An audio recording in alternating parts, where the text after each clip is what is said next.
Bapak-bapak, ibu-ibu yang dirahmati Allah dan adik-adik yang saya banggakan, Assalamualaikum warahmatullahi wabarakatuh. Waalaikumsalam.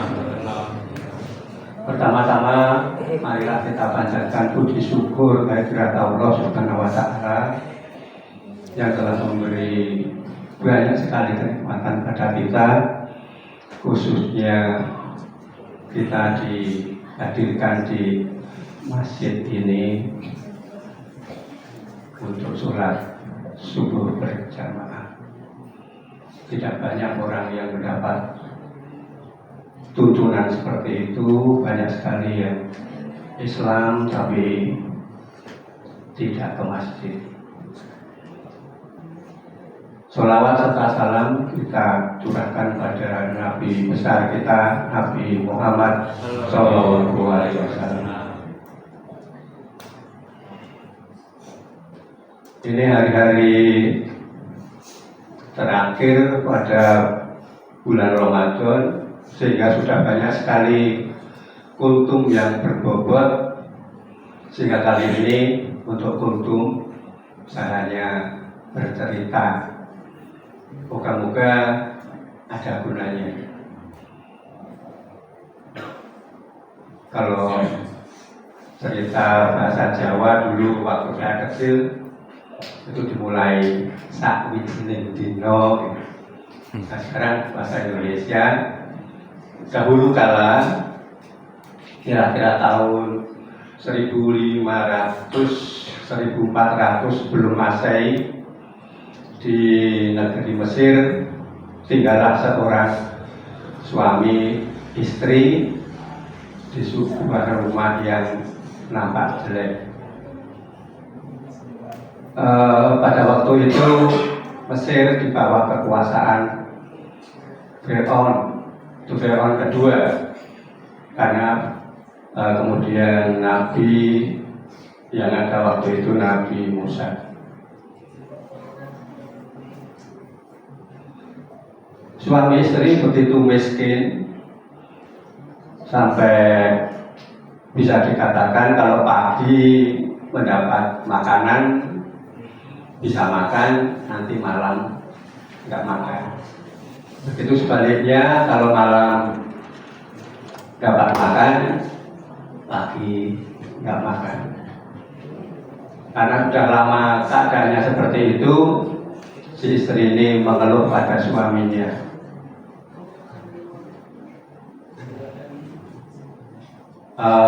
Singkatnya, si istri memohon atau meminta pada suaminya untuk menghadap Nabi Musa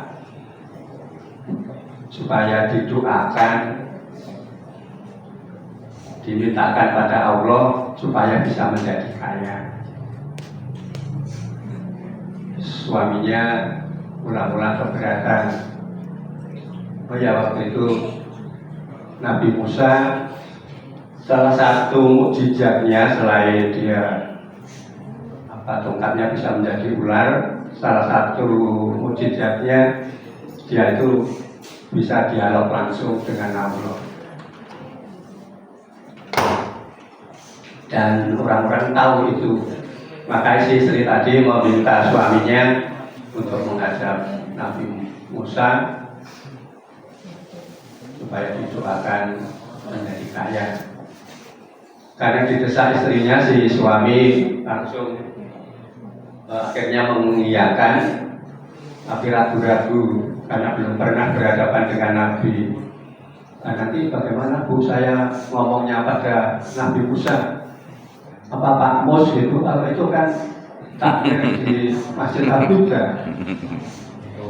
Nasibnya nggak tahu bagaimana, pokoknya menghadap Nabi Musa, dan Nabi Musa kemudian dialog dengan Allah dan disetujui dengan janji bahwa akan dijadikan kaya tapi hanya 1 tahun. Kemudian Nabi Musa mengatakan pada suami istri itu, Pak, kamu akan dijadikan kaya Pak, tapi hanya 1 tahun, mau nggak? Tanpa ragu-ragu suami istri itu mau. Alasannya, saya sudah bertahun-tahun miskin, kemudian kaya setahun, nanti kalau miskin lagi nggak masalah, kan sudah pengalaman. Benar. Di bahan yang saya baca nggak disebutkan bagaimana menjadi kaya, bisnis atau bagaimana, pokoknya kemudian menjadi kaya. Suami istri ini karena sudah lama miskin, tahu sekali bagaimana orang miskin, bagaimana sakitnya perut ini pada waktu tidak diisi. Sehingga begitu dia kaya, dia tidak menjadi sombong, justru dia ingat pada orang-orang miskin, dia banyak memberi makan gratis pada orang-orang miskin. Jadi makan siang gratis itu sudah ada sejak dulu. Selain itu, karena saya nggak tahu agama waktu itu bagaimana, kalau Islam itu apa yang dilakukan suami istri itu ya banyak membaca Al-Quran, ke masjidnya rajin, sholat 5 waktu enggak putus, kemudian yang itu tadi memberi nafkah fakir miskin itu diteruskan. Kemudian waktu terus berjalan, tapi setelah 1 tahun si suami istri itu tetap kaya. Berjalan 1,5 tahun, Nabi Musa juga ingat, masa Allah bohong memberi kekayaan 1 tahun, sudah 1,5 tahun tetap kaya. Kemudian didiamkan aja sampai 2 tahun. Setelah 2 tahun, Nabi Musa nggak tahan, kok masih kaya terus. Kemudian Nabi Musa dengan mukjizatnya itu dialog dengan Allah, ya Allah, kenapa Bapak itu dan Ibu tetap kaya walaupun sudah setahun, dulu janjinya kan hanya setahun. Kemudian dijawab Allah, kamu tahu, saya membuat dia kaya itu hanya memberi 1 pintu rezeki pada dia, tapi dia memberi rezeki pada banyak orang, sehingga saya malu kalau menghentikan dia hanya kaya 1 tahun. Biarlah dia terus kaya selama tindakannya itu bagus. Memang khusus selain kalau dalam Islam, selain membaca Al-Quran, bicara baik, kemudian memberi makan fakir miskin, itu pahalanya besar sekali.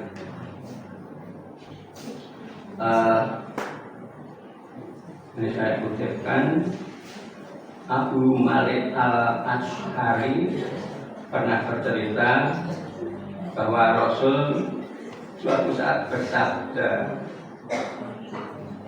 yang isinya, sesungguhnya di dalam surga terdapat kamar-kamar yang bagian luar terlihat dari bagian dalam, dan bagian dalam terlihat dari luar.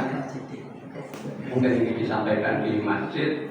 Kemudian ada sahabat yang berdiri mengacungkan jari, kemudian bertanya, kamar-kamar itu untuk siapa ya Rasul?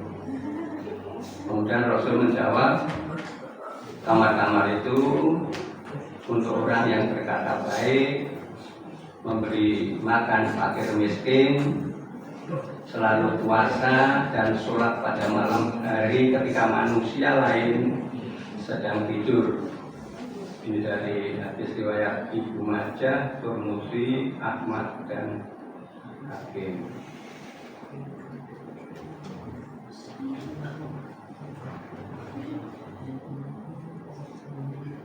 Kemudian ada hadis lagi, bunyinya seperti ini: sesungguhnya naungan seorang mukmin pada hari kiamat adalah sedekahnya.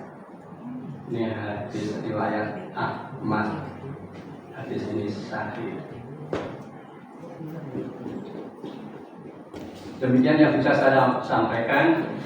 Mungkin ada banyak kekeliruan, kekurangan, saya mohon maaf. Dan walaupun sedikit semoga bermanfaat. Dan semoga kita beruntung bisa menempati kamar-kamar yang di surga yang disampaikan oleh Nabi Muhammad SAW.